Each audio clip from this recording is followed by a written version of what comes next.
الحمدللہ ہماری خوش نصیبی کہ ماہ رمضان المبارک جو ہے وہ بہت ہی قریب ہے۔ اگلا جمعۃ المبارک جو ہوگا انشاءاللہ وہ ماہ رمضان میں ہوگا انشاءاللہ۔ اللہ ہمیں نصیب فرمائے۔ اور حضور نے باقاعدہ اس کی دعا بھی کی کہ یا اللہ شعبان میں ہمارے لیے برکتیں عطا فرما اور رمضان تک ہمیں پہنچا، رمضان تک ہمیں پہنچا۔ ماہ رمضان کی کیا بات ہے، اسے جو میں نے آپ کے سامنے قرآن پاک کی آیت کریمہ تلاوت کی، اللہ رب العزت نے ارشاد فرمایا اے ایمان والو، تم پر روزے فرض کر دیے گئے جیسے کہ تم سے پچھلوں پر فرض کیے گئے تھے، تاکہ تم پرہیزگار بن جاؤ، تاکہ تم متقی بن جاؤ، پرہیزگار بن جاؤ۔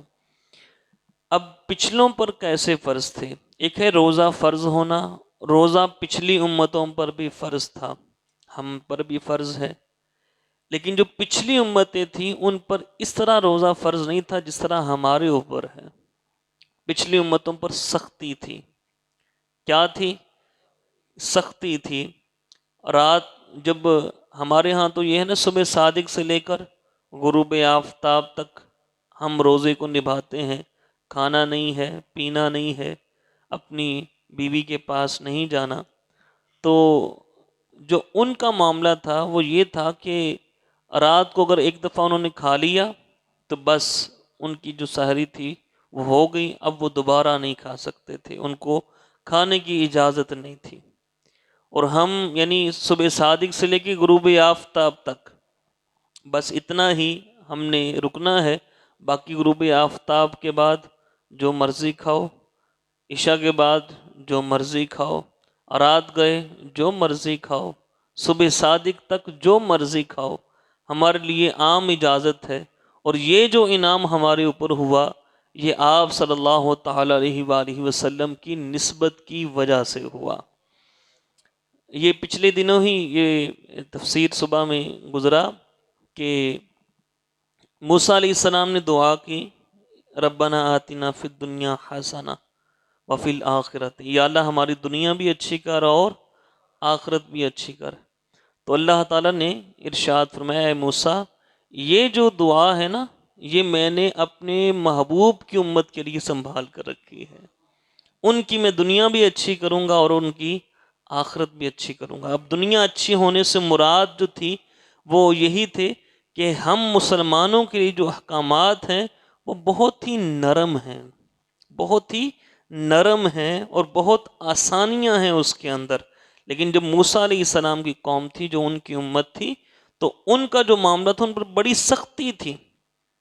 کئی دفعہ وضاحت کر چکا، یعنی اگر وہ کپڑا ان کا گندا ہو جاتا تو ہم کیا کرتے ہیں، اس کو دھو لیتے ہیں۔ اب موسیٰ علیہ السلام کے لیے حکم تھا، ان کی قوم کے لیے حکم تھا کہ وہ اتنے کپڑے کو کاٹ دیں، اب وہ قابل استعمال نہیں رہا، اور ہم کیا کرتے ہیں، دھو لیا، اس کو دھو لیا، پاک ہو گیا۔ موسیٰ علیہ السلام کی جو امت تھی وہ رات کو گناہ کرتی، صبح دروازے پہ لکھا ہوتا تھا اس شخص نے یہ گناہ کیا ہے، غور کیجئے، صبح اس کے دروازے پہ لکھا ہوتا تھا اس شخص نے یہ گناہ کیا ہے۔ اور ہم اپنی حالت دیکھ لیں کہ روز و شب جو ہے وہ گناہوں میں گزر رہے ہیں، کبھی کیا دروازے پہ لکھا ہوا دیکھا کہ یہ گناہ ہوا اس بندے سے؟ اللہ نے پردے ڈالے ہوئے ہیں، اللہ تعالیٰ نے پردہ ڈالا ہوا ہے۔ ہمارے گناہ لوگوں پہ ظاہر نہیں ہوتے جب تک ہم خود ظاہر نہ کریں، جب تک ہم خود نہ لوگوں کو بتائیں تب تک لوگوں پہ ظاہر نہیں ہوتے۔ یہ کمال بھی کیوں، یہ عزت بھی کیوں؟ اسی وجہ سے کہ ہم محبوب کے امتی ہیں، ہم حضور کے امتی ہیں۔ پھر وہ اگر توبہ کر، بھئی کئی مثالیں ہیں، ایک وہ توبہ کرنا چاہے تو ان کے لیے حکم تھا فَاقْتُلُوا أَنفُسَكُمْ، اپنے آپ کو مار ڈالو، اپنے آپ کو ذبح کر دو، تب تمہاری توبہ قبول ہوگی۔ اور ہمارے لیے کیا ہے؟ بولیے، دل سے، سچے دل سے توبہ کر لو، نادم ہو جاؤ میں نے جو گناہ کیا ہے، یا اللہ میں شرمندہ ہوں، آئندہ نہیں کروں گا، بس دل سچے دل سے توبہ کر لو، آئندہ وہ گناہ نہ کرنے کا پکا ارادہ کر لو۔ میرے آقا صلی اللہ علیہ وسلم حدیث پاک میں فرماتے ہیں کہ اگر بندے کے گناہ اتنے ہو جائیں کہ طے بت ہے اس کے گناہ آسمانوں تک پہنچ جائیں، اس کے گناہوں سے زمین بھر جائے، وہ سچے دل سے توبہ کرے، اللہ اس کے سارے گناہوں کو معاف فرما دیتا ہے۔ آواز کم آئی ہے اور اونچی آواز سے بولو۔ اس کے سارے گناہوں کو اللہ معاف فرما دیتا ہے۔ اور یہیں پر بس نہیں ہے، یہیں پر بس نہیں ہے، قرآن پاک میں بھی اللہ تعالیٰ نے ارشاد فرمایا وَيُبَدِّلُ الْحَسَنَاتِ، کہ اب اس نے جو گناہ کیے تھے تو اب اس نے توبہ کر لی، ہم نے اس کے گناہوں کو معاف کر دیا۔ اب وہ نیک عمل جب کرے گا نا تو ہم اس کے گناہوں کو نیکیوں میں تبدیل فرما دیں گے، ہم اس کے گناہوں کو نیکیوں میں تبدیل فرما دیں گے۔ دیکھیے کیا کرم پہ کرم ہے، یہ کیا اللہ تعالیٰ کی لطف و عنایات ہیں ہم پر، کیا اللہ تعالیٰ کی رحمت ہے کہ بھئی جرم بھی کیا ہے اور جرم بھی گناہ کیا ہے، معافی مانگ گناہ معاف ہو جائے، یہ کام نہیں تھا کیا؟ بس بہت گناہ معاف ہو گیا، لیکن فرمایا نہیں، تم میرے محبوب کے امتی ہو، تم میرے محبوب کے امتی ہو، اب تم نیک عمل کرو، تم نے جو گناہ بھی کیا ہے نا میں اس کو بھی نیکی میں تبدیل فرما دوں گا۔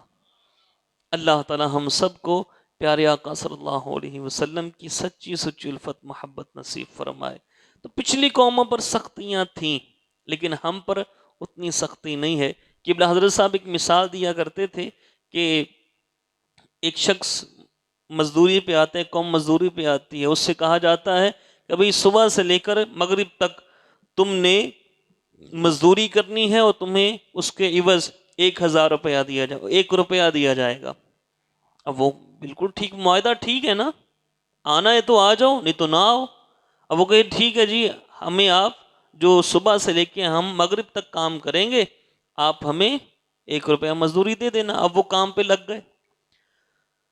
جب ظہر کا وقت ہوا تو پھر ایک اور قوم آئی، اس سے بھی کہا گیا کہ بھئی تم ایسا کرو، چلو وہ تو صبح کے لگے ہوئے ہیں نا، تم ایسا کرو تم ظہر سے لے کے نا مغرب تک کام کرو، تمہیں بھی 1 روپیہ ہی ملے گا، تمہیں بھی کیا ملے گا؟ 1 روپیہ ہی ملے گا، مزدوری 1 روپیہ ملے گی۔ تو اب معاہدہ ہو گیا، ٹھیک ہے۔ اب پہلی جو تھی ان کو کچھ کہ بھئی ہم صبح سے کر رہے ہیں، تو جواب آیا کہ بھئی تم سے مزدوری طے کی، میں مالک ہوں جتنا مرضی دوں، میں مالک ہوں جتنا مرضی دوں۔ اچھا وہ کہ ٹھیک ہے بھئی، وہ بھی کام کر رہے ہیں، وہ بھی کام کر رہے ہیں۔ اب وہ کام کر رہے ہیں کٹھن، بہت مشکل کام، زمین کھودنی، اینٹیں اٹھا کے لانی، وہ سارے ایسے معاملات۔ جو دوسری قوم آئی وہ بھی یہی کر رہی ہے، وہ بھی کٹھن کام میں ہاتھ بٹا رہی ہے۔ تیسری ایک اور قوم آ گئی اور وہ آئی ہے عصر کے وقت۔ کب آئی ہے؟ عصر کے وقت۔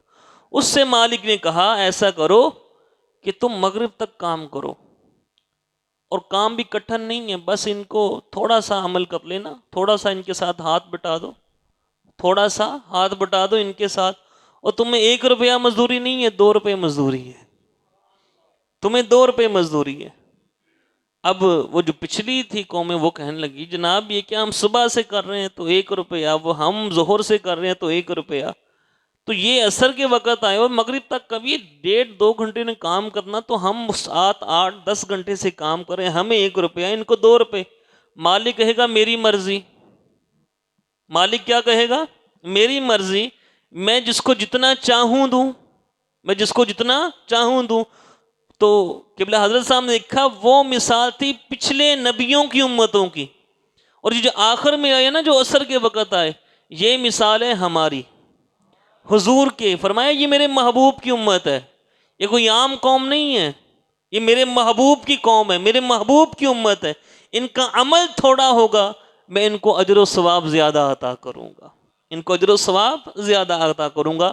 تو فرمایا اے ایمان والو تمہارے اوپر روزے فرض کر دیے گئے جیسے کہ میں نے پچھلوں، اس میں تسلی بھی ہے کہ صرف ہمارے اوپر ہی یہ فرض نہیں، فرمایا پچھلوں پر بھی فرض کیے تھے، پچھلوں پر بھی فرض کیے تھے۔ کیوں؟ لعلکم تتقون، تاکہ تم متقی بن جاؤ، پرہیزگار بن جاؤ، روزہ رکھو گے تقوی دل میں آئے گا، تقوی دل میں آئے گا، اللہ کے نزدیک تمہارا درجہ بڑھے گا، تمہارا درجہ بڑھے گا، اور تمہیں اللہ تعالیٰ جنت میں اعلیٰ مقام عطا فرمائے گا۔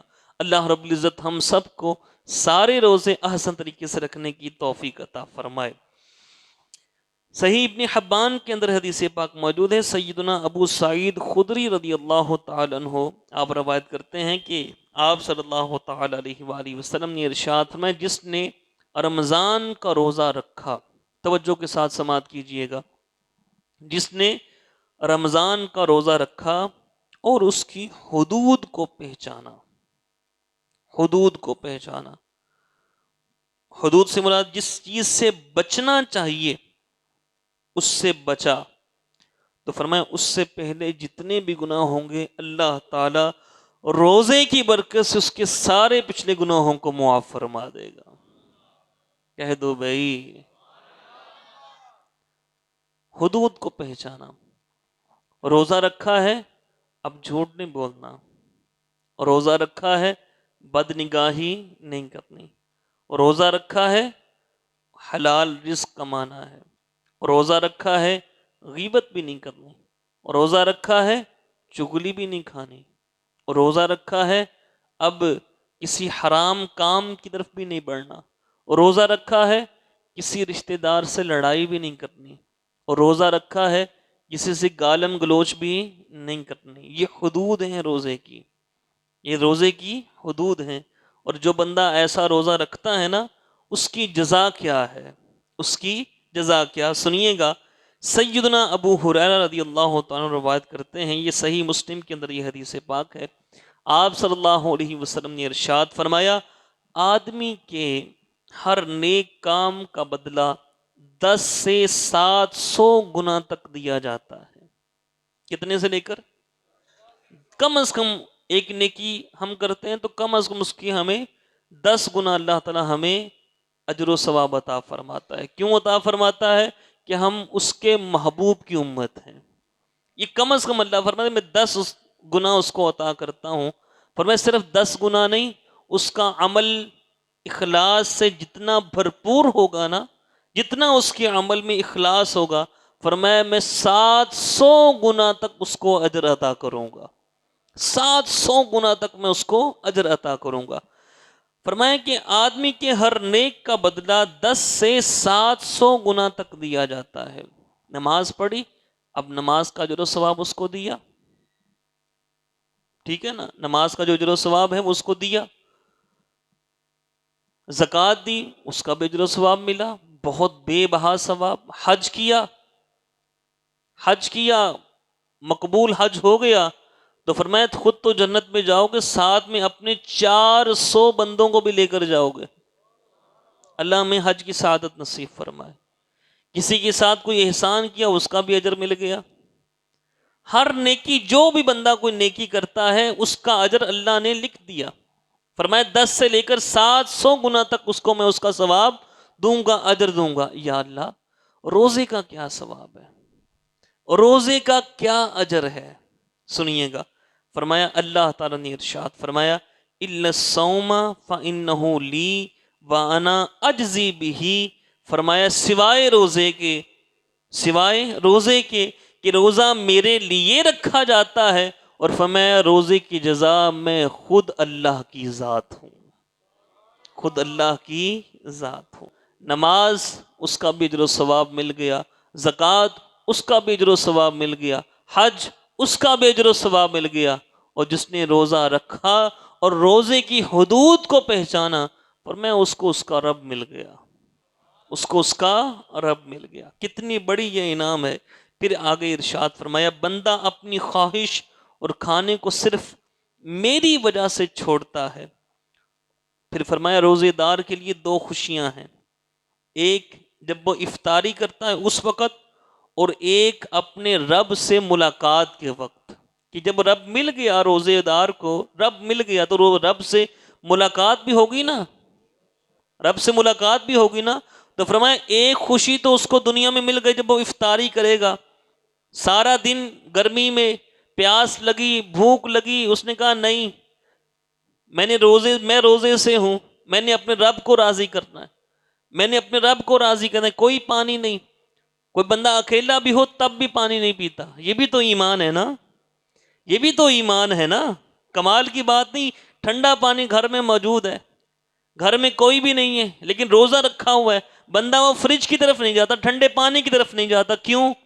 رب کی وجہ سے، رب کی وجہ سے. یا اللہ تو دیکھ رہا ہے، تیری رضا کے لیے میں نے روزہ رکھا. اب اللہ فرماتے اچھا تو نے میرے لیے روزہ رکھا، اب تجھے دو خوشیاں، ایک تو افطاری کے وقت کہ جب تو افطار کرے گا تجھے راحت نصیب ہوگی، اور پھر فرمایا ایک جب تم مجھ سے ملاقات کرے گا، جب تم مجھ سے ملاقات کرے گا. پھر فرمایا اب بندہ پورا دن نہ کھائے پیے نا، اس کے منہ سے بدبو آتی ہے، بدبو آنا شروع ہو جاتی ہے. اللہ کے محبوب صلی اللہ علیہ وسلم نے ارشاد فرمایا روزے دار کی منہ کی بو، روزے دار کے منہ کی بو اللہ کے نزدیک مشک سے بھی زیادہ پاکیزہ ہے. اللہ کے نزدیک مشک، اتنا روزے دار اللہ تعالیٰ کو پیارا ہے، روزے دار اتنا اللہ تعالیٰ کو پیارا ہے. اللہ ہمیں سارے روزے نبھانے کی توفیق دے اور اس کی حدود کو بھی ہمیں پہچاننے کی توفیق عطا فرمائے. پیارے آقا صلی اللہ علیہ وسلم، یہ شعب الایمان کے اندر یہ حدیث پاک ہے. ابو سعید خدری رضی اللہ تعالیٰ عنہ اس حدیث پاک کو روایت کرتے ہیں. حضور نے ارشاد فرمایا جب ماہ رمضان کی پہلی رات آتی ہے تو آسمانوں اور جنت کے دروازے کھول دیے جاتے ہیں. جنت کے دروازے کھل گئے اور فرمایا آخر رمضان تک بند نہیں ہوتے. فرمایا جو کوئی بندہ اس ماہ مبارک میں، کس ماہ میں؟ بولیے، ہاں ماہ رمضان میں، اس ماہ مبارک کی کسی بھی رات میں نماز پڑھتا ہے اللہ تعالیٰ اس کے ہر سجدے کے عوض اس کے لیے 1500 نیکیاں لکھتا ہے. کتنی نیکیاں؟ 1500 نیکیاں لکھتا ہے. ایک نماز میں تھوڑا غور کریں تو کتنے سجدے ہوتے ہیں؟ 2 پہلی رکعت کے، 2 دوسری رکعت کے، پھر 2 تیسری رکعت کے، 2 چوتھی رکعت. کتنے ہو گئے؟ 8 سجدے. 8 سجدے ہوئے نا. اب 8 کو 1500 سے ضرب دو تو تقسیمیں کر لیجئے گا. اچھا اب یہ جو لاکھوں لاکھ نیکیاں ملی بس اتنا ہی؟ فرمایا نہیں، ایک تو ہر سجدے کی. اچھا یہ تو میں نے فرض، یہ 8 سجدے صرف 4 فرضوں کے کیے، پھر ابھی سنتیں بھی ہیں، پھر نفل بھی ہیں، ہے نا جی. پھر انشاءاللہ تراویح بھی پڑھنی ہے، پڑھنی ہے نا انشاءاللہ. تراویح بھی پڑھیں گے اور ساری پڑھیں گے. ہاں میرے آقا نے ساری پڑھی تھی، 20 کی 20 حضور کا معمول مبارک تھا. تو 20 کی 20 تراویح بھی پڑھنی ہے. اب اس میں کتنے سجدے؟ اس میں کتنے سجدے؟ اب بندہ حساب لگا لیجیے گا. بندہ حساب کرتا کرتا تھک جائے گا. اللہ کی رحمت ختم نہیں ہوگی، اللہ کی رحمت ختم نہیں. تو فرمایا ہر سجدے کے عوض 1500 نیکیاں میں اس کو عطا کروں گا. یا اللہ بس؟ فرمایا نہیں، اس کے لیے جنت میں سرخ یاقوت کا محل بھی تعمیر کروں گا جو ایک سجدہ کرے گا. ماہ رمضان میں جو ایک سجدہ کرے گا، ہر سجدے کے عوض اس کو میں 1500 نیکیاں بھی دوں گا اور اس کے لیے سرخ یاقوت سے میں جنت کے اندر اس کا محل تعمیر کروں گا. پھر فرمایا یا اللہ وہ گھر کتنا ہوگا؟ وہ گھر جو ہے وہ کتنا ہے؟ 5 مرلے کا، 10 مرلے کا، کنال کی کوٹھی ہو جائے گی، 2 کنال کا محل ہو جائے گا، چلو 1 ایکڑ کا محل ہو جائے گا. فرمایا سنو یہ تمہاری دنیا ہے، یہ دنیا کی تم ضربے تقسیمیں کر رہے ہو، 1 ایکڑ تو 2 ایکڑ. غالباً عمران خان صاحب کو کوئی مثلا 250-300 ایکڑ کے اوپر گھر مشتمل ہے، بہت بڑا گھر ہے. ڈرائیو اینڈ نواز شریف صاحب کا بہت بڑا محل ہے، ان کا کتنے مربوں کے اوپر واللہ عالم. زرداری صاحب کا بہت بڑا ہوگا، ایسے ہی ہے نا. لیکن جو روزے دار ہے نا اس کا جو محل ہے، اور وہ بھی جنت میں، وہ بھی جنت میں، کتنا بڑا ہوگا. اچھا پھر عام اینٹ نہیں، عام اینٹ نہیں کہ یہ پٹھے کی مٹی کی بنائی اینٹ تو لگ گئی. فرمایا سرخ یاقوت کا، سرخ یاقوت کا محل ہوگا. کتنا بڑا ہوگا؟ فرمایا بس یہ اندازہ لگا لو اس کے 60,000 دروازے ہوں گے. 60,000 اس کے دروازے ہوں گے، اور ہر دروازے کا جو ہے نا وہ پٹ جس کو بولتے ہیں، جس سے دروازہ کھلتا ہے بند ہوتا ہے، وہ لکڑی کا ہوگا؟ فرمایا نہیں، وہ لکڑی کا نہیں، وہ سونے کا ہوگا، وہ سونے کا ہوگا جس میں یاقوت سرخ جڑے ہوں گے۔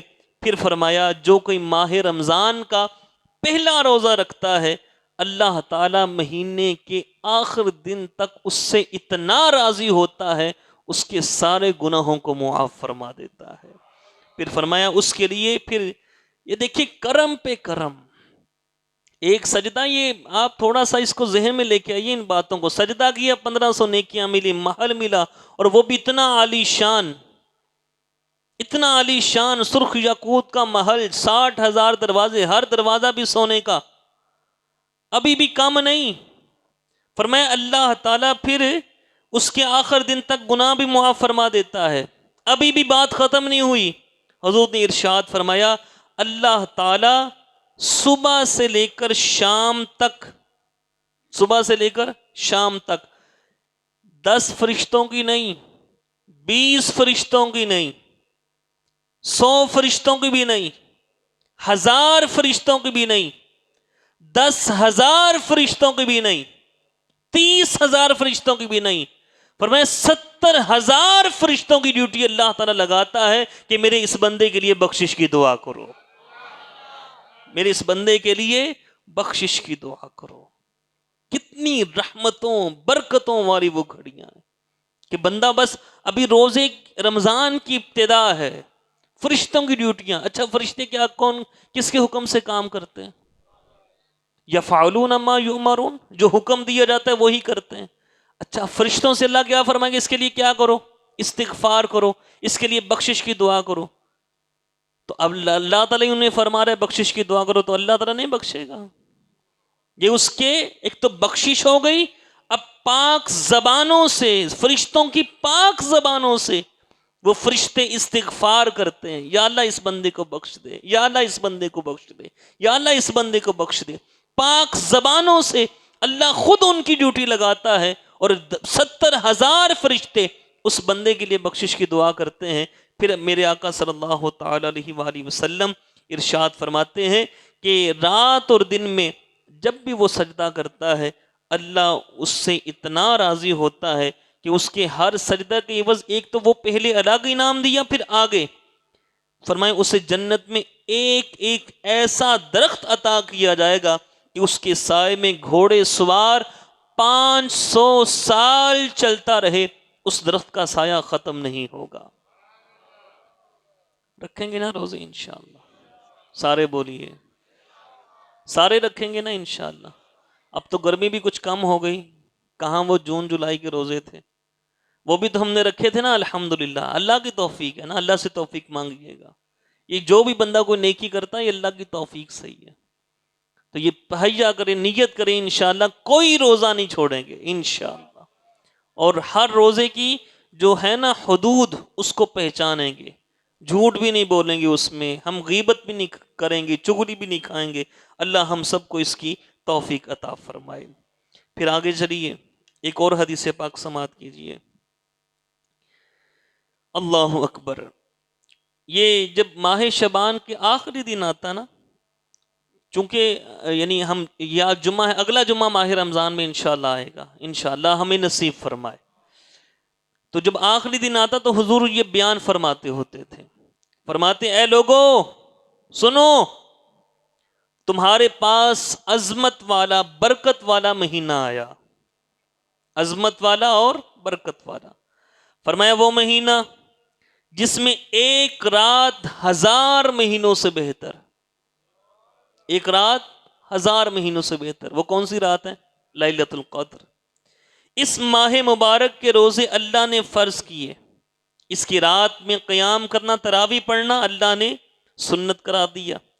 فرمایا جو اس میں نیکی کا کام کرے تو ایسا ہے جیسے اور کسی مہینے میں اس نے فرض ادا کیا، نفل کا ثواب فرضوں کے برابر، اور اس میں جس نے فرض ادا کیا تو ایسا ہے جیسے اور دنوں میں 70 فرض ادا کیے۔ اونچی آواز سے بول دیں، یہ انعام ہمارے لیے بھیا۔ اللہ اکبر یا رسول اللہ.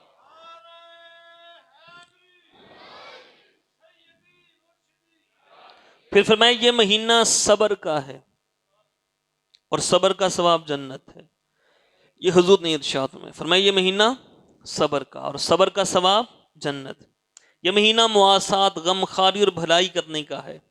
اور فرمایا اس مہینے میں مومن کا رزق بڑھا دیا جاتا ہے، ایمان والے کا رزق جو ہے وہ بڑھا دیا جاتا ہے.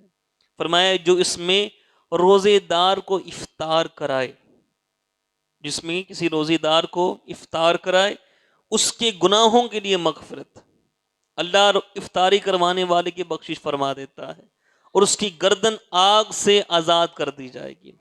صحابہ کرام نے عرض کی یا رسول اللہ صلی اللہ علیہ وسلم، آپ کے ذہن میں بھی آیا ہوگا، میں نے بھی جب پڑھا تو میرے ذہن میں بھی یہ سوال آیا، افطاری کا مطلب کیا ہوتا ہے؟ آج کل جو افطاری ہے بھی کھجورے بھی ہوں، چپس بھی ہو، پکوڑے بھی ہوں، سموسے بھی ہوں، ونگز بھی ہوں، نگیٹس بھی ہوں، پھر کچھ جناب وہ شوربے والا سالن بھی ہو، سارے رائتے شائتے، یہ ساری چیزیں ملا کے وہ افطاری نا. بولیے ہے نا، یہی ذہن میں آیا نا کہ یہ افطاری کروائے گا تو کیا اللہ اس کو بخش دے گا، اس کی گردن کو آگ سے آزاد کر دے گا.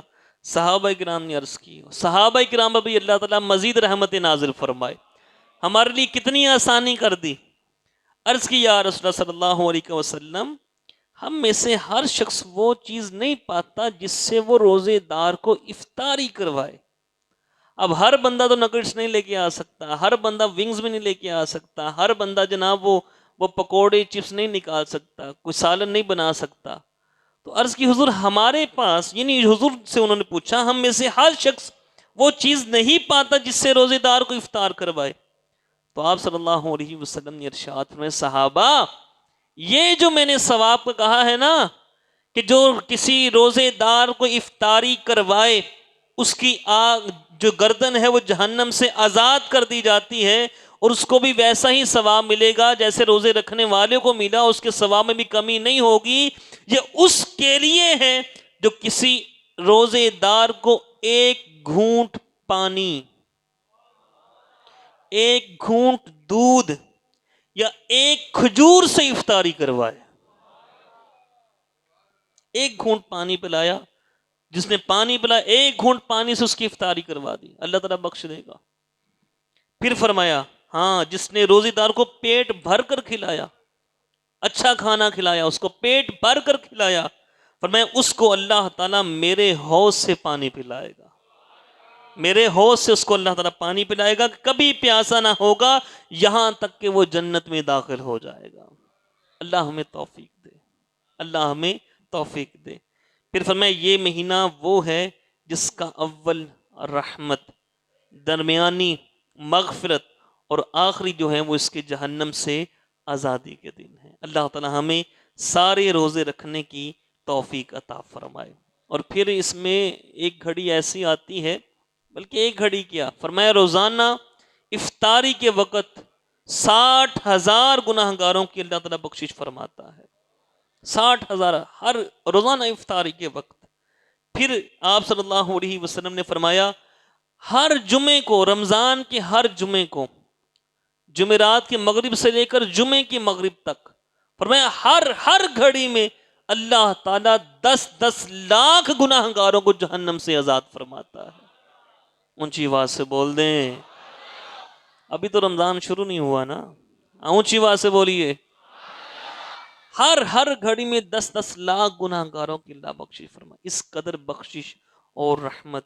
اور فرمایا پھر دیکھیں اتنی رحمتیں برکتیں ہیں، میں یہ ٹائم ہو چکا اور ابھی بہت ساری چیزیں بیان کرنے والی ہیں. ایک حدیث پاک کے حوالے سنیں گے، پھر چند مسائل بھی آپ کے سامنے روزے کے رکھنے ہیں.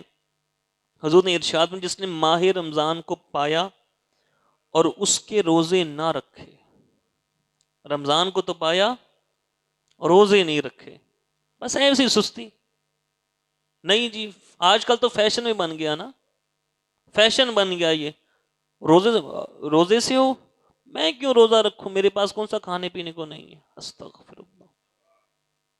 میں کوئی غریب ہوں میں روزہ رکھوں، استغفر اللہ. کا ایک ہی حل ہے، ایک ہی حل ہے اس کا، اور وہ قرآن ہے۔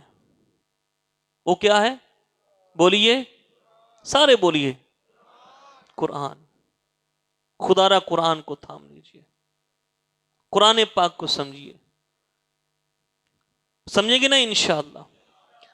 ہماری کوشش ہوتی ہے، یہ جو ممبر رسول ہے نا، یہ اللہ نے جو ہمیں اس کا وارث بنایا، ہم اس پہ بیٹھ کے بولتے ہیں، یہ ہم اس دین کا ہمارا اس کا تقاضا ہے یہ کہ ہم صحیح بات آپ تک پہنچائیں، اور اپنی آواز جہاں تک پہنچی وہاں تک آپ کی بات اپنی آواز کو پہنچائیں۔ تو یہی چیزیں سامنے رکھتے ہوئے، یہ ویسے بھی ہمارا درس قرآن صبح فجر کے بعد ہوتا ہی ہے، اور اس میں کتنے بیٹھتے ہیں یہ بھی آپ لوگوں کے سامنے، جو یہاں باقاعدہ نمازی ہیں۔ 4 صفیں اگر ہوتی ہیں، ایک صف تو بالکل اٹھ جاتی ہے نا بھائی، میں نے تو قرآن سننا ہی نہیں ہے۔ ہوتا ہوگا گھر جا کے شاید پڑھتے ہوں گے، میں حسن ظن رکھتا ہوں ان سے، کو بہت ضروری کام چلے گئے۔ اب جو سنتے ہیں اللہ ان کو اجر دے، اللہ برکتیں دے، قرآن سمجھنے کی توفیق دے۔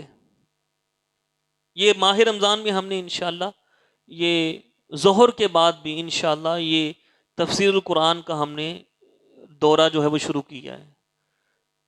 ظہر کی نماز کے بعد انشاءاللہ تعالی یہ تفسیر القرآن ہوا کرے گی۔ فجر کے بعد میں جو ہوتا ہے وہ تو روٹین سے ہوگا نا درس، تو ظہر کی نماز کے بعد جو ہے وہ یہ دورہ تفسیر القرآن جو ہوگا، آئیں گے نا اس میں انشاءاللہ۔ لفظی ترجمہ بھی ہوگا، ہر ایک کے سامنے قرآن پاک ہوگا، لفظی ترجمہ بھی ہوگا، با محاورہ ترجمہ بھی ہوگا، اس کی تفسیر وہ بھی انشاءاللہ بتائیں گے، جہاں تک اللہ نے توفیق دی۔ اللہ مجھے بھی توفیق دے، خدا دا قرآن کو پڑھیے، قرآن کو تھام لیجیے، اللہ ہم سب کو اس کی توفیق عطا فرمائے۔